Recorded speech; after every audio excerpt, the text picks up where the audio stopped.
सरकारी नोकरीसाठी बनावट दिव्यांग प्रमाणपत्राचा वापर करणाऱ्यांचा एबीपी माझाकडून पर्दाफाश। तब्बल 400हून अधिक बोगस दिव्यांग कर्मचाऱ्यांना नोकरी।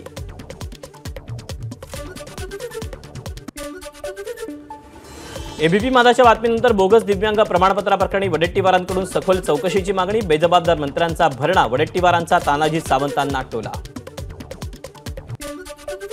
बोगस दिव्यांग प्रमाणपत्र प्राप्त करून शासकीय नोकरी मिळवलेल्या आणि शासकीय प्रमाणपत्र मिळवून देणाऱ्या शासकीय यंत्रणेतील जबाबदार व्यक्तींवर कारवाई करा। आमदार बच्चू कडूंचं मुख्यमंत्र्यांना पत्र।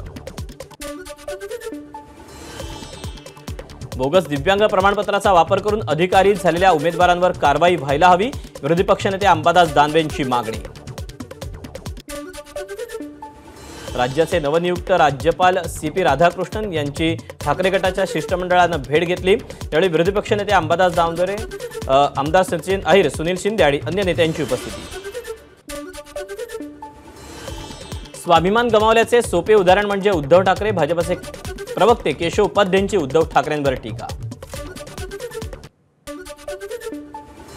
सरकारी योजनांच्या प्रचारासाठी योजनादूत नियुक्त करण्यात येणार। 50,000 तरुणांना 6 महिन्यांसाठी दरमहा 10,000 रुपये दिले जाणार।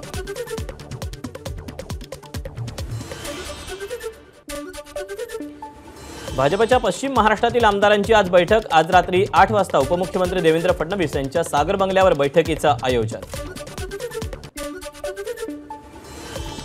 ठाकरेंच्या बालेकिल्ल्यांना विधानसभेत सुरुंग लावण्यासाठी भाजपची रणनीती। कोकण, मुंबईत जास्तीत जास्त जागा निवडून आणण्याचं भाजपचं लक्ष्य।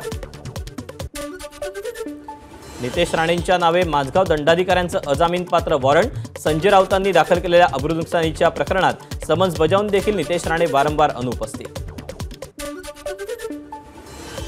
मंत्री संजय राठोडांचं प्रकरण हे सध्या न्यायप्रविष्ठ। हे प्रकरण मागे घेण्याच्या कुठल्याही सूचना वकिलांना दिल्या नाहीत। भाजपच्या नेत्या चित्रा वाघ यांची प्रतिक्रिया। गणेशोत्सवापूर्वी मुंबई गोवा महामार्गावरील प्रवास खड्डेमुक्त करणार। केंद्रीय मंत्री नितीन गडकरींचं मुंबई उत्तर पश्चिमचे खासदार रवींद्र बायकरांना आश्वासन। मुंबई विद्यापीठ इथं पोलीस भरतीसाठी आलेल्या महिला उमेदवारांची गैरसोय। महिलांना पदपथावर, रेल्वे स्थानकावर घालवावी लागते रात्र। अंधेरी तहसीलदार कार्यालय आणि राज्य उत्पादन शुल्क विभागाचा वाद चव्हाट्यावर। कारवाईत जप्त केलेल्या गाड्या तहसीलदार कार्यालयाच्या आवारात डंप केल्यामुळे अंधेरी तहसीलदार आक्रमक। धोकादायक इमारत पाडताना ढिगाऱ्याखाली असलेला पोकलेन एका बाजूने उलटला। भाईंदर पूर्वेतल्या नवघर रोडवरची घटना। सुदैवानं कोणतीही जीवितहानी नाही। ठाकरे गटाची बॅनरबाजी। पक्ष कुणी चोरला, काय आहे हिंदुत्व या आशयाचे ठाण्यामध्ये बॅनर। नाशिकच्या काळाराम मंदिरात उपमुख्यमंत्री अजित पवारांनी घेतलं दर्शन। काळाराम मंदिरात मोठ्या प्रमाणात कार्यकर्त्यांची ही गर्दी। लाडकी बहीण योजनेचा पहिला हप्ता 17 तारखेला वितरित होणार। 6,000 कोटींच्या फाईलवर काल सही केली। लाडकी बहीण योजना चुनावी जुमला नाही। दिंडोरीतील सभेत अजित पवारांचं वक्तव्य। बारामतीतील 3 हत्ती चौकाची योगेंद्र पवारांकडून पाहणी। चौकामध्ये अनेक अपघात आणि वाहतूक कोंडीची समस्या। या प्रकरणी लवकर मार्ग काढण्याची योगेंद्र पवारांची मागणी।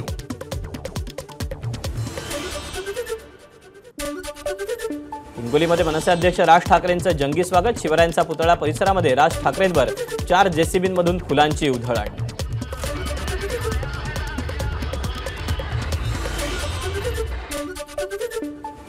हिंगोलीमध्ये मनसे अध्यक्ष राज ठाकरेंचं आगमनावेळी कार्यकर्त्यांचा गोंधळ। शासकीय विश्रामगृहाच्या पायऱ्याच्या बाजूला लावलेले ग्रिल तुटले। राज ठाकरेंचा उद्या बीड जिल्ह्याचा दौरा। या पार्श्वभूमीवर शहरात विविध ठिकाणी बॅनरबाजी। बॅनरच्या माध्यमातून मनसेतील अंतर्गत गटबाजी चव्हाट्यावर। राज ठाकरेंचा मराठवाडा दौरा 2 दिवसांनी घटला। आता मराठवाड्यात दौरा 13 ऑगस्ट ऐवजी 11 ऑगस्ट पर्यंतच।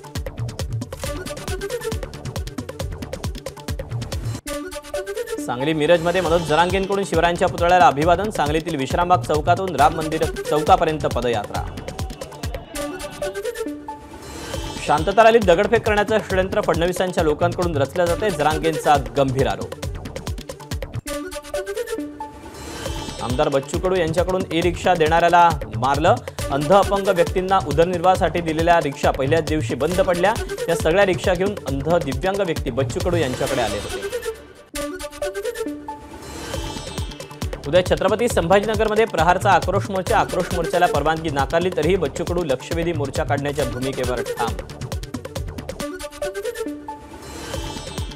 रायगडच्या महाडमध्ये गोळी लागून तरुणाचा मृत्यू, वडिलांच्या बंदुकीतूनच गोळी सुटून मृत्यू झाल्याची माहिती. पुण्यामध्ये 8 ते 10 जणांच्या टोळक्यांकडून दोघांवर कोयत्यानं हल्ला, तरुणाच्या तक्रारीनंतर 8 ते 10 जणांविरोधात गुन्हा दाखल, 24 तास उलटले तरी आरोपी फरार. वाशिम जिल्ह्यात संपत्तीच्या वादातून नातवाकडूनच आजी आजोबांची निर्घृण हत्या, नातू आणि त्याच्या 3 मित्रांना पोलिसांनी ठोकल्या बेड्या. सरकारी नोकरीसाठी बनावट दिव्यांग प्रमाणपत्राचा वापर करणाऱ्यांना एबीपी माझाकडून त्यांचा पर्दाफाश, तब्बल 400हून अधिक बोगस दिव्यांग कर्मचाऱ्यांना नोकरी. नाशिक शहरातल्या राका कॉलनीमधील घरात 57 लाखांच्या दागिन्यांची चोरी, 24 तासात आरोपींना अटक. क्राईम ब्रांचमधील मधुकर कड यांच्या टीमला 75,000चं बक्षीस. रायपूरकडून नागपूरच्या दिशेनं जाणाऱ्या प्रवासी ट्रॅव्हल्समधून सुगंधित तंबाखूची वाहतूक, 2 पोती सुगंधित तंबाखू जप्त. नंदुरबारच्या धडगाव तालुक्यात मांडवी ग्रामपंचायतच्या ग्रामसभेत हाणामारी, ग्रामसभेत प्रश्न उपस्थित केल्यानं ग्रामपंचायत सदस्य वालसिंग रहासे यांना मारहाण. छत्रपती संभाजीनगरमध्ये भाजप आमदाराच्या त्रासाला कंटाळून तरुणानं आत्महत्या केल्याचा आरोप, भाजप आमदार नारायण कुचेंच्या धमक्यांमुळे आत्महत्या करत असल्याचा सुसाईड नोटमध्ये उल्लेख.